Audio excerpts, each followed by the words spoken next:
Francois is a journalist who has been unemployed for the past year and is desperate for a job.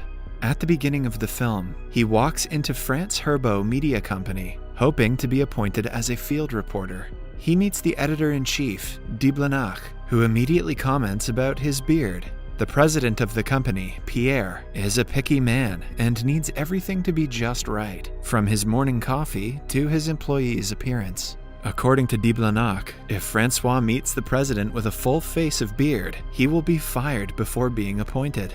After Francois promises to shave, he is appointed and is paired with a photographer. They are sent to a company business breakfast that is taking place outside a factory. Francois is delighted to be served fish rolls and wine on his very first day. The employees start the breakfast without the president. They are in the middle of it as he arrives in his lavish car and sits in front of the table. When he cannot reach his food, he arrogantly pulls the entire table towards him instead of moving the chair forward. The employees are left stunned, but they do not complain. They simply exchange their plates, which have been mismatched. The two people at the end of the table hold their plates on their laps, not daring to go against the president himself. The next day at work, Francois tells his coworkers about his financial problems and how his bank has been giving him trouble for not paying off his loans. One of his colleagues, Pignet, advises him to invite the bank's manager to a restaurant and convince him by buying him a meal. Francois does as told, but the bank manager doesn't seem interested in talking to him. For 3 hours straight, Francois bores him with his journalism jokes and stories. Then he tries to show him a trick by breaking a walnut with his hand. The trick goes wrong when the dessert falls on the manager's lap and smothers all over his pants. Francois asks for the bill and tries paying with a check, but in the end, the manager has to pay because he had canceled Francois's checks that morning. After the disastrous meeting, he returns to the company's headquarters and bumps into a young woman. The photographer claims that the woman is Pierre's second wife, who is half of his age. Francois meets Pierre one-on-one for the first time and introduces himself. The president informs him that his contract will be made by next week. Till then, he has to work as an intern. Their meeting is interrupted when Pierre gets a call from his son Eric. Eric is a spoiled rich kid who takes advantage of his father's money and troubles his employees. He asks for new toys, and Pierre happily orders an associate to get him whatever he wants. After work, Francois goes to his wife Nicole's workplace. Nicole complains about her arrogant boss every day and is only working under him because of their financial issues. Now that Francois has a job, he has come to personally curse her boss. He walks in and throws a bottle of cola in his face. It turns out the man is not Nicole's boss, but she is still delighted that her husband finally got a job. In the following scene, we see Pierre walking through the hallways when Pignet greets him with a handshake. The president goes to de Blanac, who asks him to fire Pignet for having a wet handshake. De Blanac is tired of him firing employees for absurd reasons, but he cannot voice his opinion with the fear of being fired himself. For Francois's first field trip, he and the photographer go to a toy store to cover a story about refugee Native Americans in France. At the same time, Pierre's son Eric arrives at the store with half a dozen bodyguards, who all tend to his needs like his minions. Even the store manager walks alongside him, asking him to choose anything displayed in the store. Eric sees Francois trying to fix a toy astronaut's head that he accidentally broke. He claims that he wants to buy Francois as a toy.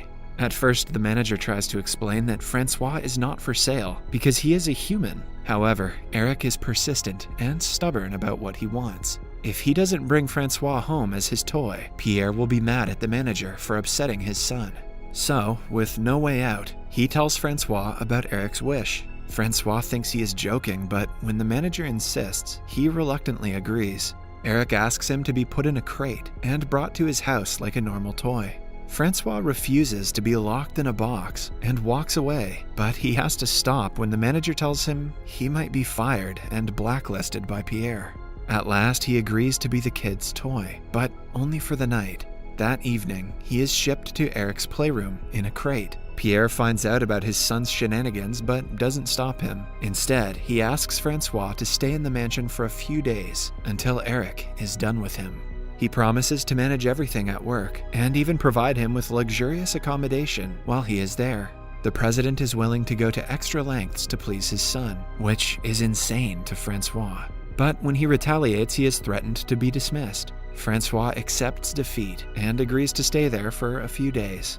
Later, Eric trashes the entire playroom using his life-sized toy car. He orders Francois to ride with him and drives around the hallways. Eventually, they crash into a cook, making him drop the food he was carrying. Eric declares that it was the cook's fault and asks Francois to pretend to be a cop and check the cook's ID. Francois does as he is told, but he also asks for Eric's card. When the kid says he doesn't have one, he locks him in the broom closet to teach him a lesson for being a brat. Suddenly, Pierre arrives and lets his son free. He is about to fire Francois for making Eric cry, but the kid claims that they were just playing. They continue driving and almost run into Eric's stepmother next. He doesn't press the brakes to save her, making it clear that he doesn't like her.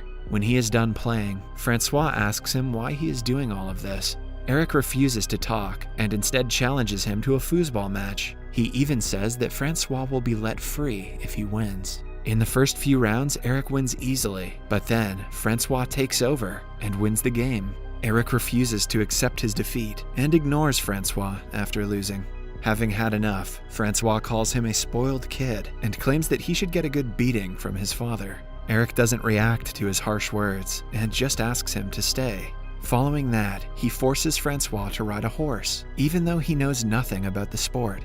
While trying to ride it, he falls down and hurts his head. When he returns home, Eric gives him a fancy pen as a gift to apologize for forcing him to ride the horse. Francois realizes that the kid isn't so bad after all.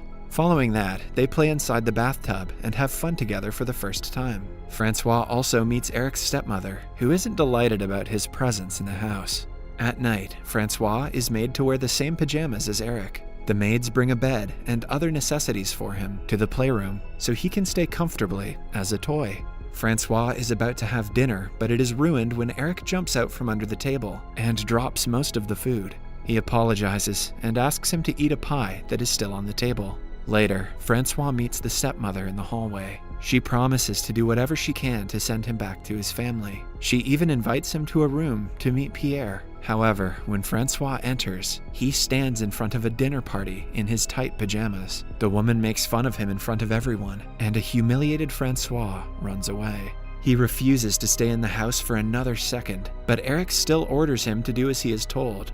In a fit of rage, Francois smashes the pie in his face and storms out. He finally goes home and meets his wife after days of absence. They reunite, but are soon interrupted by Diblanc knocking on the door. He has been sent by Pierre to bring Francois back to the mansion. When Francois refuses to return, Diblanc tells him the real reason for Eric's spoiled behavior. It turns out that he only comes to live with his father for a month per year. Because of the limited time, Pierre fulfills his son's every wish and treats him like a prince. According to Diblanc, the kid didn't buy Francois for his own good. He wanted to teach his father a lesson for buying a second wife. After knowing the real story, Francois returns to the mansion. As soon as he walks in, a bucket of pie is dropped on him as revenge. He makes friends with Eric this time and decides to help him teach his father a lesson. In the next lawn party that Pierre organizes, the two create chaos by destroying the food table. No one can tell them anything because Pierre would never scold his kid. Before the party ends, Francois pushes the stepmother into the fountain to humiliate her like she did to him. One day, when Francois and Eric are together, Francois proposes they play a game of journalism. Since it is his job, he can teach Eric how to make a good story. At first, Eric thinks the game is boring, but agrees to play when Francois suggests it as a way of getting back at his father. They plan to create a story about Pierre's wild habits. The next day, Eric demands for a real mansion that already has a family living in it. Pierre walks into the house as the family is dining and offers double the market price for them to empty it at that very moment. The family sees profit and sells the mansion immediately. Francois then makes a story out of it and publishes it in the newspaper. He is not scared of being fired now that he works under Eric, whose every wish is a command for Pierre. Soon, Eric's month with his father is about to end. He has grown so close to Francois that he doesn't want to leave him. Pierre is furious about the newspaper article about his lifestyle. Because he can say nothing to Eric, he calls Francois aside and offers to make him the head of information if he convinces Eric to let go of journalism.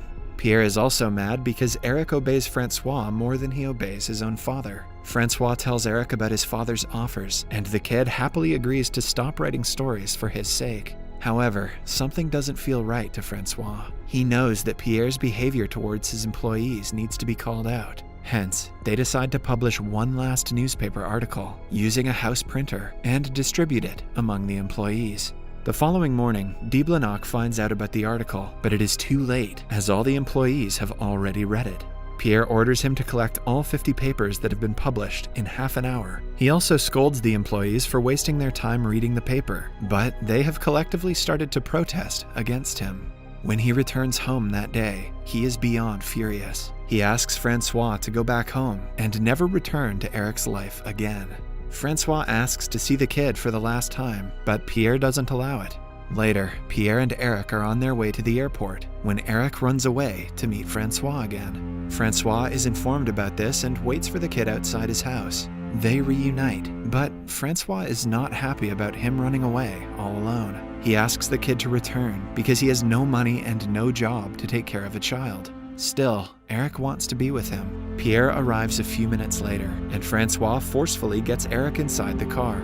As they drive away, Pierre tells Eric that Francois is poor like most of the country and can provide him with nothing. Still, when the car stops at a red light, the kid gets out and runs back to his best friend. In the final scene, he jumps on Francois and hugs him tightly. Pierre watches them, giving in to his son's wish yet again.